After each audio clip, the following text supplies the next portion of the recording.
Okay, hello everyone. Hi. My name is Allie Katz. I'm the program coordinator here at the Kelly Writers House. This is our second program of the semester, so welcome to this Philly Cartoonist show. Not to be confused with the Philly Comics show that is happening on Monday here. If you want to do both, please, you're welcome to. I just want to thank you so much. This is a Brodsky Gallery opening. This art is going to stay up for the next couple months through March, so you can come back and just stare at the pieces. I strongly recommend that if you don't already own comics by these wonderful creators, that you pick them up. We have them for sale in the red table in the back, and we can continue this conversation after the panel is over wine and snacks and all of those things. I want to thank a million times over Sequential Philly and Jazz and Sarah for all the work they did helping to make this panel happen. And thank you to all of our participants. It is fantastic. Thank you, everyone, and let's get started.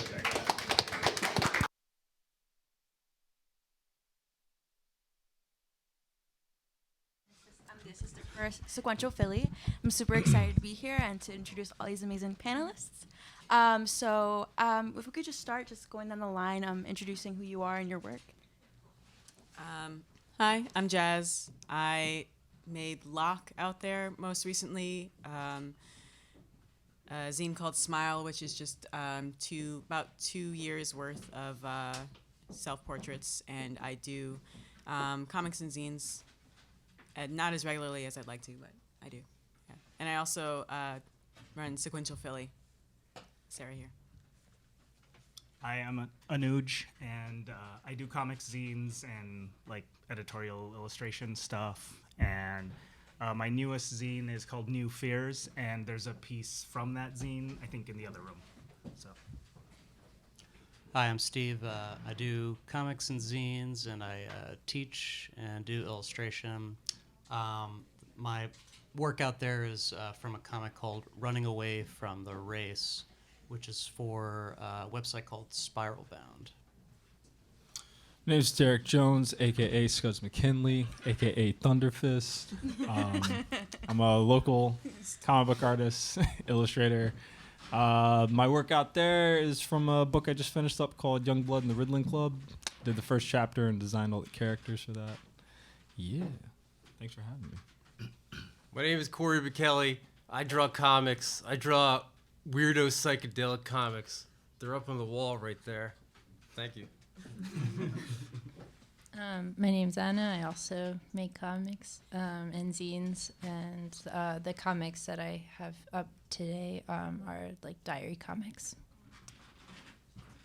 Yeah. So one of the questions I have, how did you, if anyone wants to grab the question, how did you get started in your career, in your art career? Like, when did it begin for you? Anybody want to? I'll tell you. I mean, for me, with comics, just I remember reading Jeff Darrow and Frank Miller's Hardboiled, and I remember just seeing that and thinking like, holy shit, this can't be real. Like, two humans did this, and that just pretty much was like the start of it. But then this book called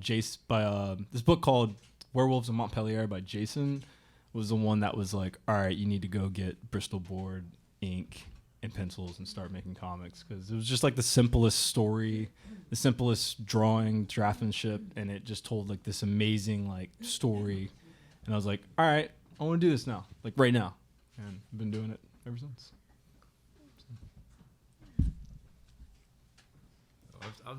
I was motioning outside to someone. Sorry. Sorry. Ghost. I thought you were gonna take the mic. I don't know. When I guess I draw, you have to draw. I mean, drawing is my main coping mechanism. When you deal with the intensities of life, how do you deal with these emotions? I figured out, I can draw and go into my own world since I was a child, and I continue that to this day. It's not much of a career, but it's something to do before I die.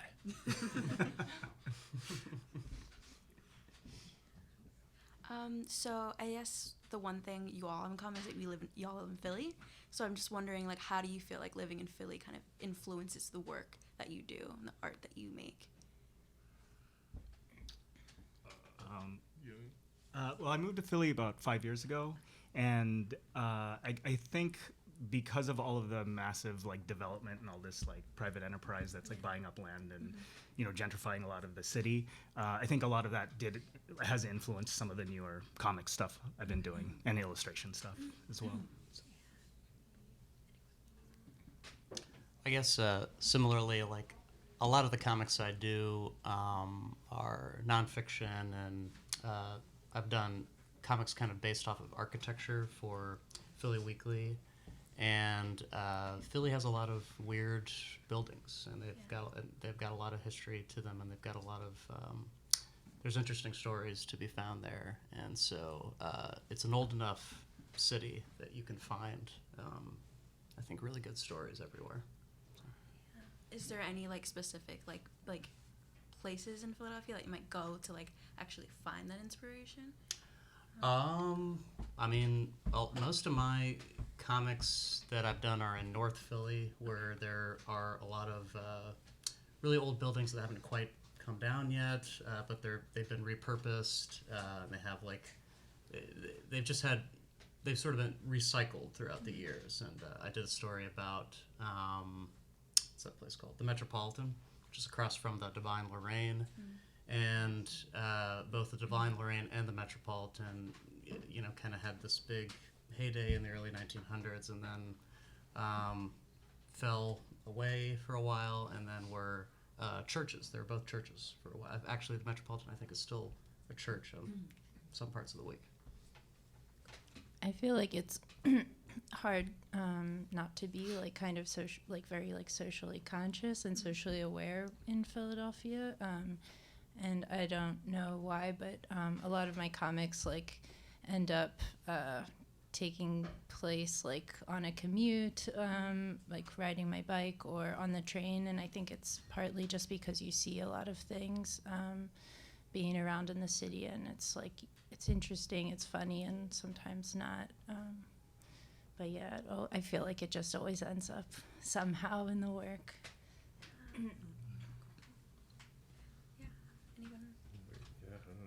Yeah,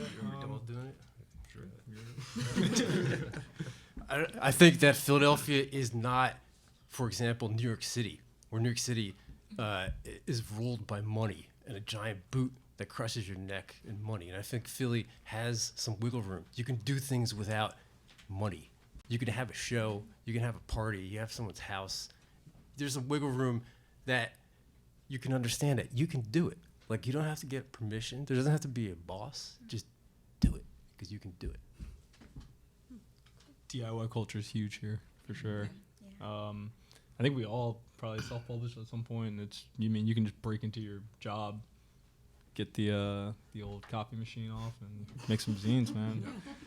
But Philly more so comes into play in my illustration work. Like when I'm not drawing comics, I'm doing literally just drawings of like South Philly buildings, North Philly buildings, just any building that kind of looks decrepit and kind of like old and just covered in bricks. Like, I'm drawing it. If it's got graffiti on it, I'm drawing it. Barbed wire near it, doing it. If it's in like a not so populated area, like I'm there. Like, I feel like that's like a really cool backdrop. It's almost kind of like Blade Runner-esque. Like, you're just walking through there and you're just like, you're kind of like in the remnants of something strange that had happened, and it's kind of sad that that's going away. It's being very much like kind of cleansed out now. But that's how it seeps into my work. It's just gritty bricks and just dirt. It's there. How do you feel like your art style, your art process has changed since the beginning when you started creating art to now? Well, I definitely get things done a lot faster now. I think when I first started, high school or whatever, I was very concerned about making things exactly right. So I'd spend so much time planning, but really it was just procrastinating actually making the thing. And so now I'm more concerned with just putting something down, and then if it doesn't look right, I can always come back to it later and adjust. But trying not to spend so much time turning everything over in my head and hoping that, I make the exact right lines. And I think that my style has shifted a lot, but I think that's mainly because I spend more time now drawing stuff, so it's a little bit, it feels less tortured for me to put something down. I can just sketch something out and then, worry about working the kinks out later on. I would say like when I first started doing comics, I was actually drawing them by hand on actual paper using a crow quill or like mechanical pens and everything. And now over the last I'd say 6 years, I've been doing everything purely digitally, and I never thought I would do that at the beginning. And it's just for me doing comics, using a tablet is just easier and frees me up more. How do you feel like social media plays in, or like I guess that digital aspect plays into like the art that you create and kind of like publishing? That's a good question. I feel like with Instagram, especially when it first started out, everything had to be sort of in a square format. Yeah. I think you started seeing a lot of comic artists and illustrators kind of changing their work to fit that. So I think it's something I'm always aware of, but it's hard to try to ignore that. But yeah. Else like questions like I guess I'm thinking about just like how social media just plays into the role of you like publishing your artwork and actually getting it out there. I think you definitely got to be on it, unfortunately. It's where editors are at now. It's just where your potential fan base is at. It kind of sucks because it kind of sets you up for, or at least I'm going to speak for myself. It sets me up into getting in this field of like, all right, that person like that piece, so now I have to do like 20 pieces that look like that in order to get 100 likes. And it kind of messes. I feel like it messes with my mind a little bit, but it's such like a necessary evil because it's like a lot of good things have come from that, but also it's just like, I don't know about y'all, but does it poison y'all's mind? Yes. It's awful, It just like makes everything like you can't just be like, oh, I'm just gonna draw like a skull today. It's like skulls don't do well on my page, so now I can't draw them now. I'm sorry. It's good for inspiration, but yeah, definitely it could be weird. Yeah, I feel like it can be really like encouraging, but then I think there's kind of like a threshold to that, and then once you're past that, it's sort of like a weird addiction kind of thing. Yeah, cut it off. Cut it off with the head. Took it off my phone. Yeah, I was trying to get myself out of looking at, which is really difficult, like looking at how many little hearts that you get on something, or anything like that. But I am more looking to see if people are trying to interact with it at all, or it's a lot less likely that people leave comments than they just double tap and keep scrolling. But regardless, even with the time that I cut down for myself using those things, I still feel like I spend too much time on it. But like Derek said, it's unfortunately kind of necessary because when you're looking for connections in the art world, the first thing they're going to do is look at your social media pages. And you might have your website linked on there, but they're not going to go to your website first. They're going to see, what you're posting regularly and the feed. They want to see the feed, which I have a lot of feelings about, but it's sure. Yeah, so I guess I'm thinking, how do you navigate that kind of, that line between, I guess, wanting to stay true to yourself and your art while also kind of trying to cultivate this sort of, like, attention towards your art? Or if you're, like, having to make art for, like, a certain, like, project or things, something like that, how do you kind of remain true to yourself in that way? Or what you're doing? Well, for me, except for a lot of people that I've met who work in comics, most of the people that I follow do something completely different from that.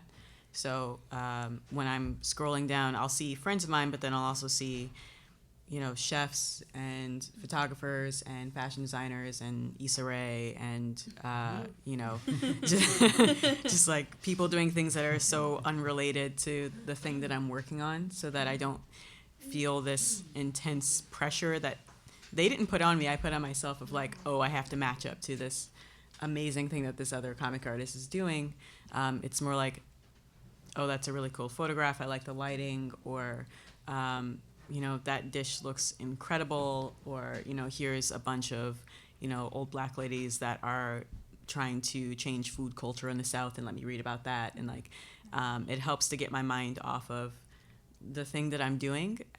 So it's less of a stress activity and more of an actual, as much of a break as social media can be, because it ends up me realizing I haven't blinked in like 5 minutes and I've just been doing this. But it's slightly more of a break than if I were to be constantly looking at people that were so much better than I am, which I do sometimes, but it helps to put a limit on that for myself.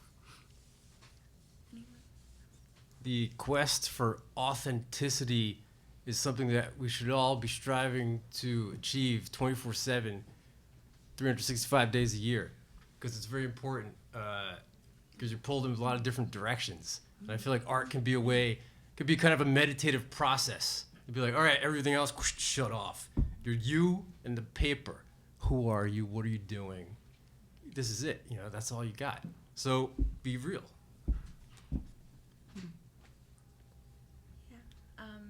If you could go back to visit the person that you were when you started your career, what advice would you give them? Yo, don't meet any of your heroes. What'd you say? Don't meet any of your heroes. No. No, I would say like just don't, like, I did this thing where I had like a lot of mentors and a lot of, like, if I saw my heroes, I'd always try to get critiques and I would always try to get advice, and you just get led down so many different pathways when you are like that open and just wanting to just be kind of ingrained in comics and whatever field you're in.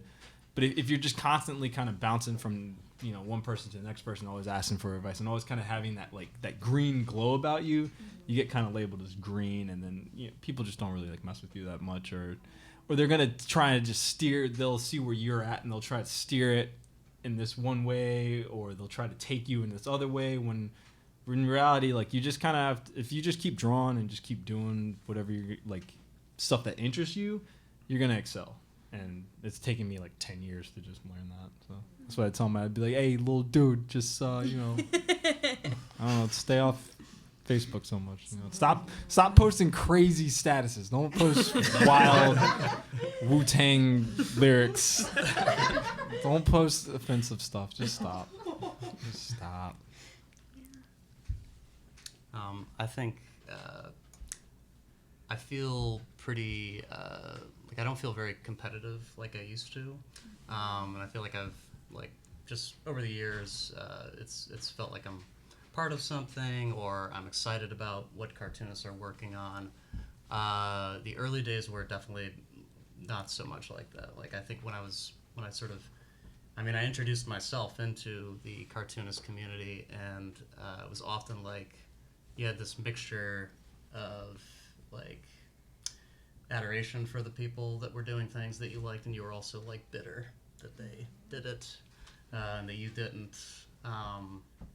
So, like, I guess I needed to go through that to get out of it. But if I were to talk to myself at a younger age, I would, express how it's unhealthy.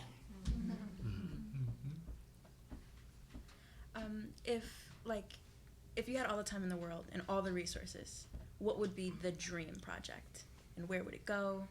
How would that span out? Destruction of capitalism would be the actual answer. I mean, comic-wise, I don't know, but that is it transcends comics. All the time and all the resources.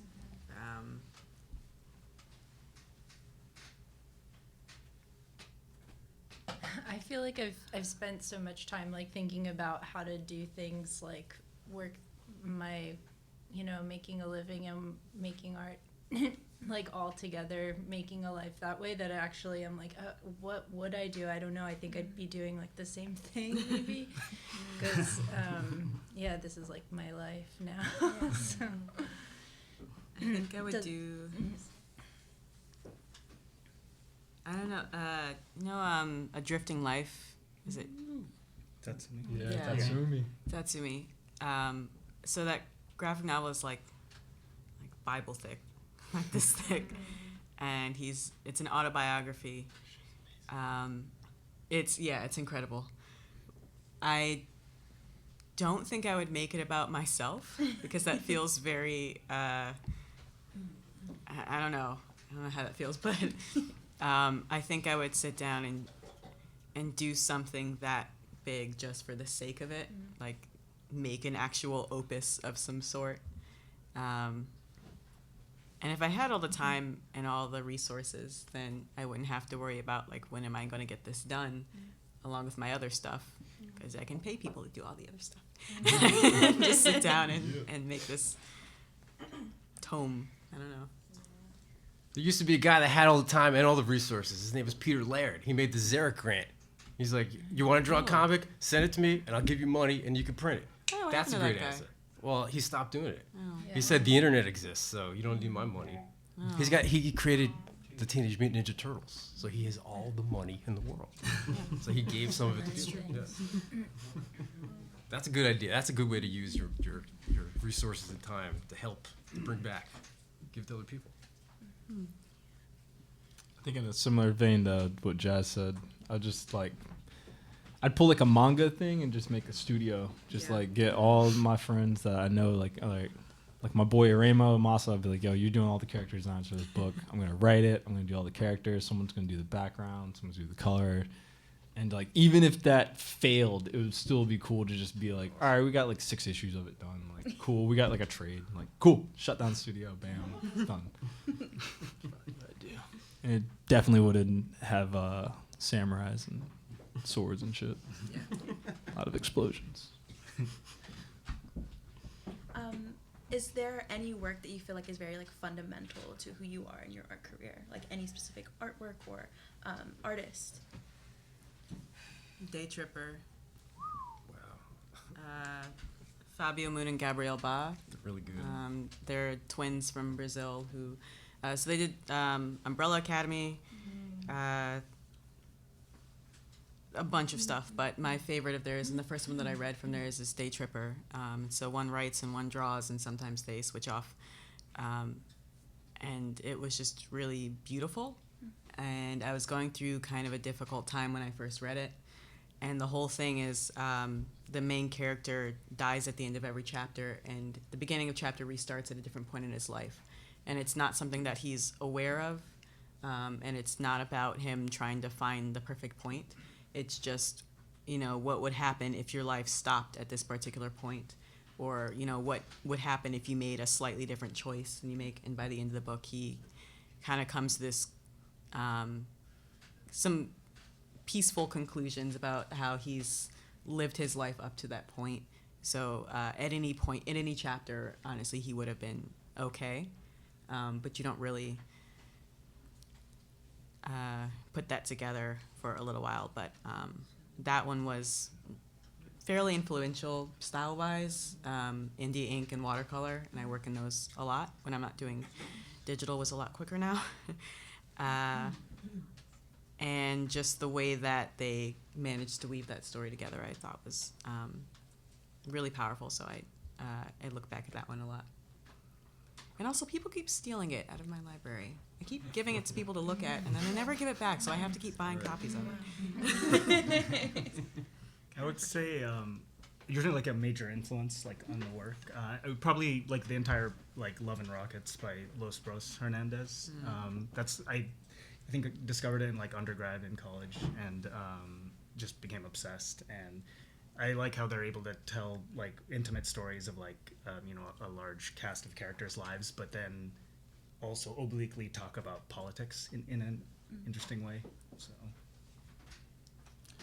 I'll give another shout out to Peter Laird. I definitely would not be drawing anything if it wasn't for the Ninja Turtles. Just being a kid and obsessed with the toys and the cartoon and all the junk. But when I was in high school, I really got obsessed with collecting the original series of the Ninja Turtles, which was put out by Kevin Eastman and Peter Laird, and there are only 42 of them or something by their publisher Mirage. And the two of them drew the first 10 issues, the storyline, that like became the first movie, I think. But then after that, they just started getting a bunch of like indie illustrators and writers, and the styles would change wildly from issue to issue. And when I was a kid, I thought that was it was just great to have like this sort of universe that could have all these different atmospheres and styles, and it made me think that like it's possible to, you know, to shift your style around or shift the way you tell stories. For me, it's Charles Burns' Black Hole. That book definitely was the book that made me want to pick up a brush and start inking that way. The very heavy chiaroscuro feathering techniques that he does in that book, and heavy into Paul Pope at that time too, like 100% THB, the 6A series, 6A through D definitely was like, okay, you can be messy and still be kind of tight and still just like show all this energy, and you can also be influenced by manga and not get like, I don't know, chastised for it. So definitely those two. I mean, and Jason, like I've read everything by Jason. Jason's probably like my Hergé. Like he just as far as like simple storytelling, just dark storytelling, and just kind of like, it's like the Wes Anderson of comics. Like, it's just, everything is just like beautiful and like good looking, but that shit is sad. Yeah, very neat. Yeah. Very neat. Very polished. But yeah, those definitely. Yeah. Oh, a shit ton of manga. Yeah, there's so much. I feel like I really like people when they get older. I'm thinking specifically of Kyle Baker and specifically Frank Miller. I feel like these people, they don't care. They're so good at drawing, and their lines have so much energy. And I feel like as they get older, it's just like, I'm going to draw whatever I want, and you're going to publish it. And that's what happens. And they bend reality to their will with their drawings that are just like living. I can't even handle it. It's so good. But every single artist that everyone mentioned here is amazing. I agree. Yeah, a lot of people. Tove Johnson. I feel like I always like to have her like work close by to like just look at the way that she draws. Linda Barry was like an early like inspiration. A lot of manga. I've been like rereading Tezuka's Buddha recently, and I'm like, I really want that whole like volume so that I can always go back to look at it because it's so beautiful. And I think also like the humanity of his stories is like a really huge inspiration. It's really powerful. I also want to like give a shout out to like Friends too, because I think that's a nice thing about comics. I don't know other mediums as well, but I feel like a lot of really like good friends in comics also make stuff that's like really inspiring to me. Megan Turbit's Philadelphia artist, Beth, is in the audience, and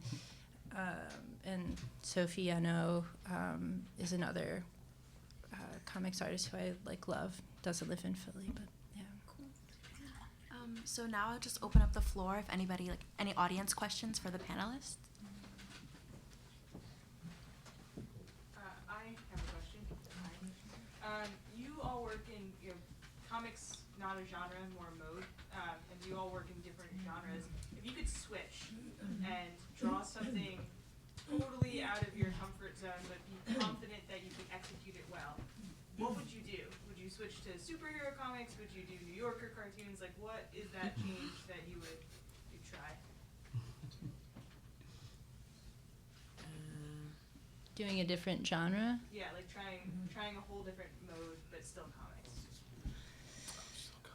Definitely like a horror comedy, something that's like really like bloody and kind of intense in that way.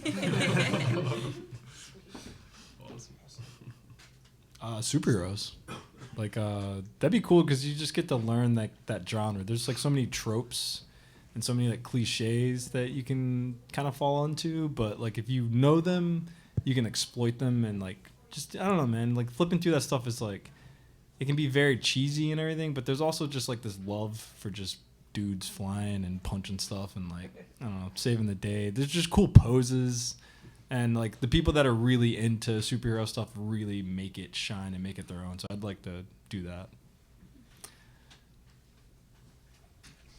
Yeah, if I could draw people like punching and flying through the air, like amazing, I would totally.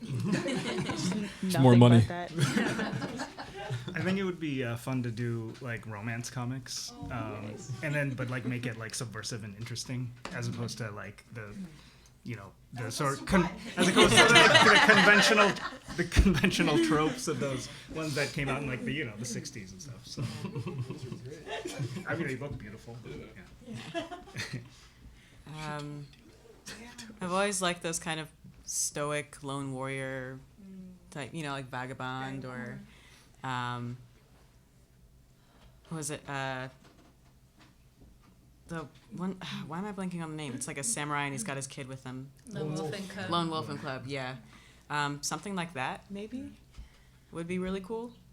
I don't know if I know anyone who knows a lone warrior that I could talk to and make a comic about, but I think it'd be kind of cool to try and get that really stoic, really intense, but very quiet, something's about to happen type of feeling. Yeah. This is more about writing, but I would do gag comics if I could. That's like dark magic. I don't understand it, and I don't understand how people are able to do it. Like Allie and Beth, like every day they have like incredible gags, and it's amazing. I wish I could do that. I wish I could draw hands. So We all. so many parts. Why? Any audience questions? Okay, hi everyone. I have a question about, I feel like being someone who's able to feel comfortable making money off of your art is a kind of specific characteristic. And when I think about like how I've decided to make money in my life, I'm always like, how did we end up here? How did we end up exchanging this service for goods? And like, what does that say about like, what do I think is necessary to be compensated work, and what do I think is not worthy of being compensated work or not compensable work? So I'm just curious about if you all have ever reflected about that relationship, how you feel that, what are the characteristics that make you feel comfortable making money off of your art, basically? Well, for me, it's because I really hate starving, and there's a lot of work and time that I put into what I make. Yeah. And even if it's a trade, I think for the most part, work should be compensated somehow. And it's not fair that we have to work so hard all the time just to eat and live. But I also know that if I were to just give all of my items away for free, then I would be the one that's left in the dust. So I like being able to buy groceries every once in a while, and I think I've come to terms with that a long time ago. That I would, if I can use the resources that I gain to help other people, then that's great. But what's that whole thing? You can't pour from an empty cup deal. Yeah. So if I haven't eaten several days and I have nowhere to live, and it's going to be really difficult for me at that point to try to assist anybody around me. So my mask on first. Cream. Cash rules everything around me, man. Like, you gotta get paid for what you do. Like, it's like if I spend an hour making something and I want to charge $200 for that, that's my prerogative. It took me 20 years to be able to do it in an hour. You should never feel bad about, or like feel weird about getting money for what you're doing. Like, I mean, you're producing something for people. Like, if you make prints out of it, that's like you want it to not be in your house. So like, yeah, I mean, get out there and get money, get tons of it, because you need to eat too. And if anything, they're gonna take it from you anyway. Like they're gonna see on your Instagram. People do this crap all the time. They'll download your photo, blow All it up, day. and then get it printed. And then like, DM you to ask for a higher resolution version. It's like, Yeah. version of it. Yeah. people have the gall. People are real ballsy, man. Yeah. I would say never feel any weird about that. On the flip side, I would say never feel weird stealing media from giant corporations. Those people that made it got paid. So like, I don't pay for anything. Like, take it, Watch a movie online for free. You can find it. Get an antivirus program. Find it. You could, I don't feel bad about any of that stuff. Scan the copy place, whatever it takes. Support your friends, trade with people that make art, talk to people that make art, and talk about how beautiful it is and that you appreciate them. And the people that get paid by Disney to make stuff, they're awesome too. Congratulations. They got paid already though, so I'm taking your comic for free. Good work, dude.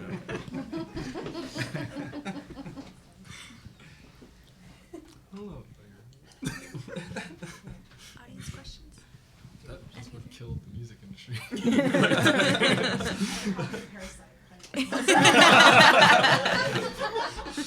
Yo, put that on the back. That's Put what that on big the green. TV's for. Does anyone else have any questions? Well, don't be shy. People. I'll ask one. Okay, all right. Yeah. I have a technical writing question. So, which do you all prefer, script, thumbnail, or do you do improv, or do you do a thumbnail then script when you're writing? Multiple drafts.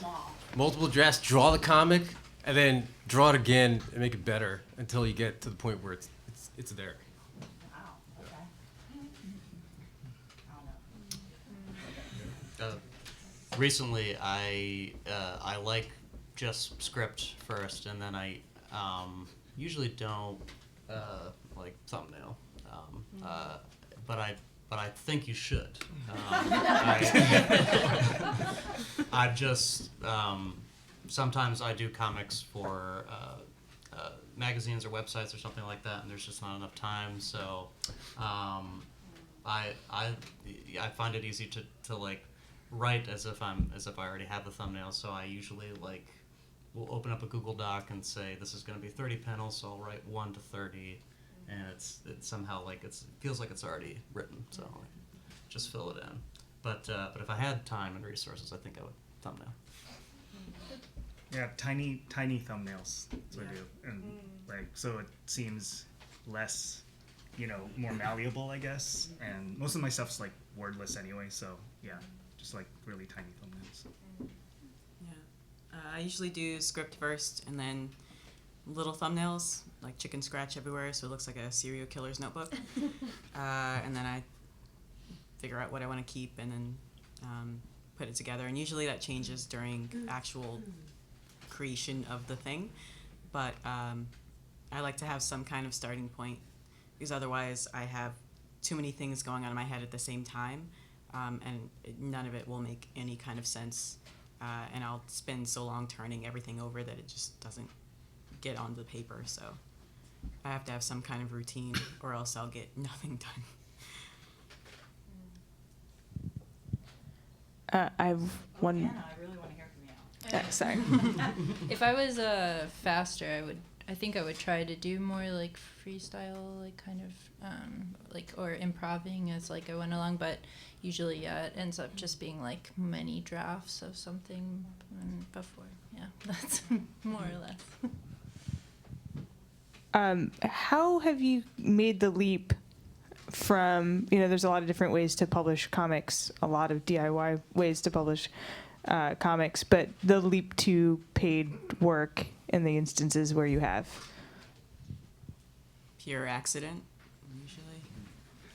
Somebody knows someone who recommended me for a thing, and then I I pretend like I've been doing this for a super long time, and I'm like, yes, I'll write up a contract and sound as professional as possible. But the first time it happened, it was just mostly by accident and a little bit by, I think the first time I actually sold anything, I was like 10, and I made a picture of Calvin and Hobbes for my neighbor, and I was gonna give it to this lady. She was, I'm imagining her as someone much older than she probably was because I was 10. But my older brother stopped me and was like, "You're giving my sister money for that because she spent all day drawing that for you, and you're just gonna stick it on your wall." So, yeah, he was like my first agent.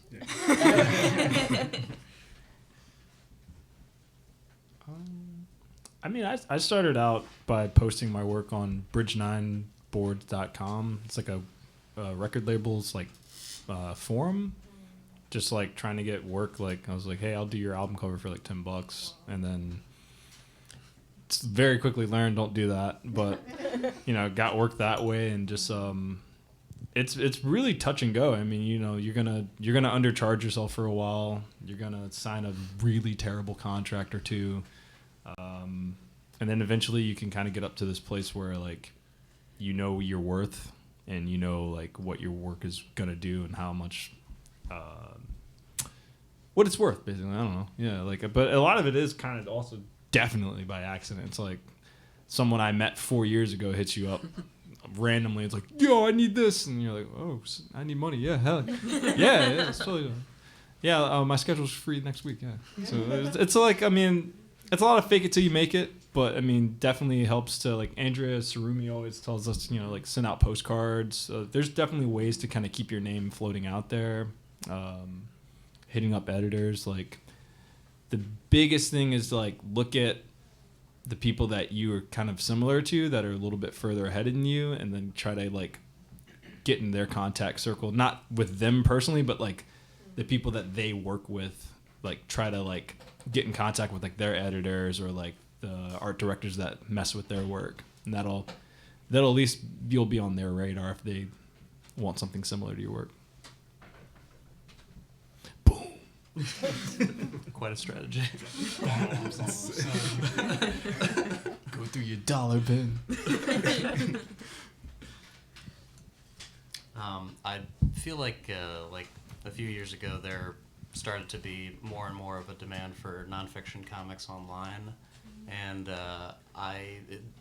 like 10 years ago I was trying to do fiction comics, printing them and going to shows and trying to sell them, but I did have an interest in doing nonfiction comics, and I think along with Instagram and other kinds of social media, people started to want to read stuff like that. So I feel like that's still a thing, but yeah, I started seeing websites were paying like okay, not amazing, but like better than I ever thought I would get paid to do comics. So.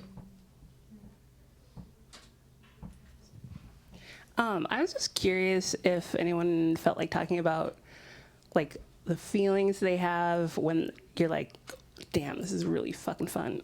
Or like whatever, like when you're like really in the zone and you're like, yes. Like I just am curious to hear about that. You get so hyped. It's like, to me, it's like the best feeling. It's just like, I don't even know how to explain it because it's beyond words, because it's a non-verbal situation when you're drawing a comic. It's just drawing. So it's like, I don't know, you're making it. It's like G-O-D, that word? You're just making reality. You're just like, oh. Yeah, it's better. When it comes out better than you ever thought, that's the best. Usually it comes out always worse than you hope. And sucks, and you're just like, yeah, But then it's, if you could do it, I don't know, it's great. It's beyond words. That's the answer for me. It's awesome.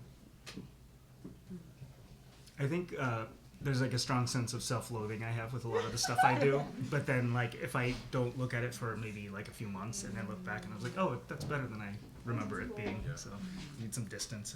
Yes. Yeah, very same. Like I hate it the entire time that I'm doing it, and then like probably like a year later I'll be like, oh, there's something there. That was a good. It's usually not like the whole piece. It's like, you did really good on that arm. That shading on that arm right there, kid. Good stuff. The rest of that is garbage. Yeah. Why? I feel like that's like something that I like learned, that I had to like work through and learn and be like, yeah, like I'm probably never gonna like everything about like some particular thing that I make, but like I'll be like, okay, this is fine, it's adequate, like that works fine. And that feels good. I don't know. Feels good enough.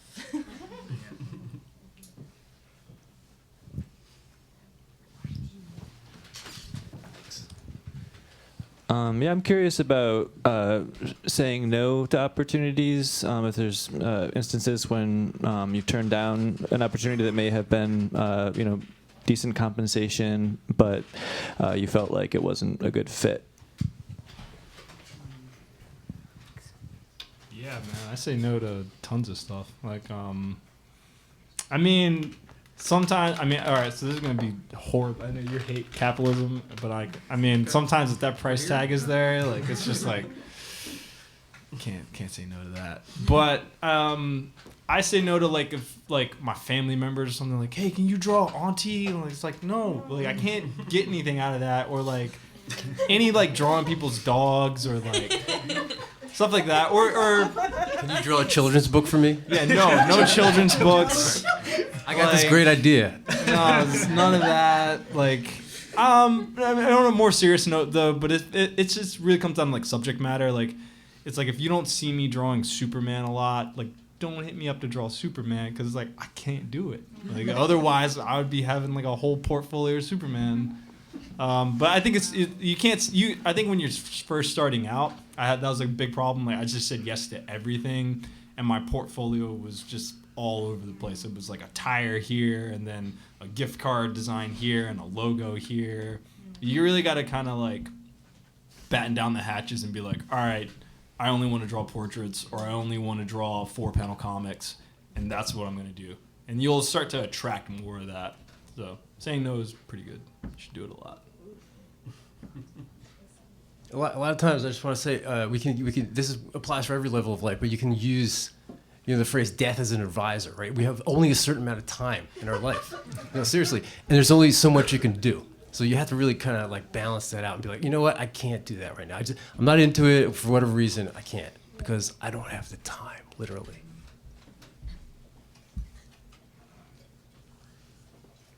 Yeah, I think the projects that I've turned down have been the ones where the person attempting to hire me for it had very different expectations for what it was going to be than actual reality of creating something.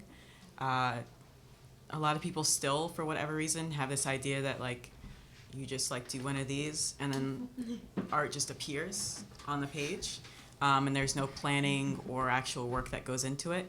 And so it's this, like, oh, I have this, I want to do a 24-page comic by next week.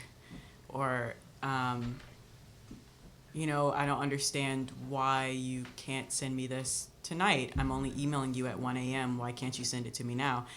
So things like that, where I kind of have a feeling, like, pretty early on that this person's going to be more difficult to work with than is worth my time, my energy, my sleep. I'll definitely say no to that. Depending, like Derek said, if the price tag is super high, then I'm like, I guess I'm not sleeping for the next 2 days. But in general, that doesn't happen that often. It's usually people who have the greatest idea in the world, but they don't want to tell anyone about it, but they're letting you know so that you can do it for them in the next 24 hours. And that's not something that I want to really, that's not something I want to do. So, yeah. Okay, yeah. Thanks everyone for coming today. So I guess we're gonna have the reception now. Look at the artwork. So thanks so much. Thank you. Thank you, Sarah. Support your local comic shop. I